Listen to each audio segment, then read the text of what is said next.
आप सभी को नमस्कार। आज मैं जंतर मंतर से हमारे वन रैंक वन पेंशन का जो आंदोलन 2015 से लगातार जारी था, लॉकडाउन की वजह से यहाँ पे पुलिस ने बैठने से मना कर दिया था। लेकिन जब भी हमारे दिन जैसे 2200 दिन पूरे हुए, उस दिन हम सब सैनिक यहाँ पे इकट्ठे हुए। आज हमारे 2300 दिन पूरे हुए हैं, तो सभी एक सर्विसमैन यहाँ पे जंतर मंतर पे पोल नंबर 8 के पास इकट्ठा हुए हैं, बंगला नंबर 5 के अपोजिट।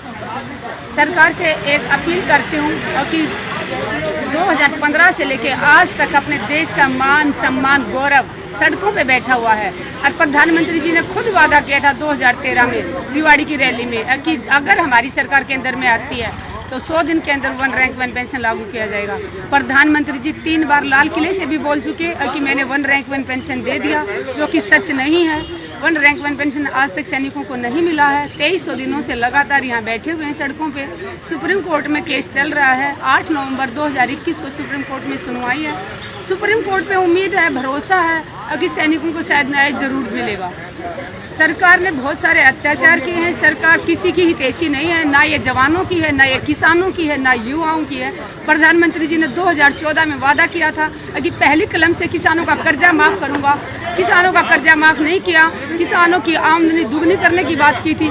आज 10 महीने से ज्यादा हो गए किसान बॉर्डरों पे डटे हुए हैं। किसानों की आमदनी तो दुगनी नहीं की, उनकी लागत जरूर दुगनी कर दी। डीजल का भाव बढ़ा दिया, खाद का बढ़ा दिया, बीज का बढ़ा दिया, ट्रैक्टर की बुआई रोक। कितना लोगों को जीना मुश्किल हो रहा है, आत्महत्या कर रहे हैं किसान। जवान सड़कों पे बैठा हुआ है। देश का जो जिन्होंने 62, 65, 71 की लड़ाइयाँ लड़ी, वो देश का गौरव आज सड़कों पे बैठ के अपने हक की लड़ाई लड़ रहा है। रिजर्विस्ट भाई जिन्होंने तीनों लड़ाइयों में भाग लिया और उनको 9,810 रुपये पेंशन मिल रही है। देश के राष्ट्रपति से अपील करती हूँ कि जिन सैनिकों ने देश के लिए 3 लड़ाइयाँ लड़ी, उनको कम से कम 15,000 रुपये तो पेंशन दी जानी चाहिए। वो देश का गौरव है। उस टाइम वो पौने 2 लाख के करीब सैनिकों को वहाँ से फौज से जबरदस्ती पेंशन भेजा गया था। आज तो बहुत कम संख्या में बचे हुए हैं। तो मैं यही कहूँगी, देशवासियों जागो, आवाज उठाओ, डरो मत। अगर कोई तानाशाही सरकार अपनी मनमर्जी चला रहे तो उसके हक की आवाज उठाओ। ये आज जो सैनिक सड़कों पे बैठे हैं, आप सोच रहे हैं कि सिर्फ अपने वन रैंक वन पेंशन के लिए बैठे हैं। किसान सड़कों पे बैठे हैं तो आपको लगता है किसान अपने हकों के लिए बैठे हैं। नहीं, किसान भी पूरे देश के लिए बैठे हुए हैं। देश को बचाने की लड़ाई लड़ रहे हैं। आज़ादी की लड़ाई तो अंग्रेजों के साथ लड़ी गई थी, ये आज़ादी की दूसरी लड़ाई समझे। देश की हर सरकारी संपत्ति को प्राइवेट हाथों में सौंपा जा रहा है। हरियाणा में तो 153 स्कूलों को, सरकारी स्कूलों को बंद कर दिया गया।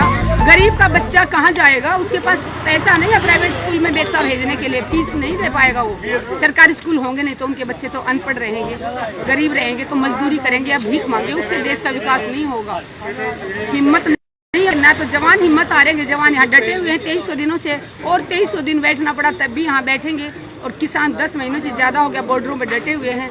किसान भी पीछे घरों में नहीं जाएगा तब तक सरकार किसानों का हक नहीं दे देती, तीनों कृषि कानून वापस नहीं कर लेती।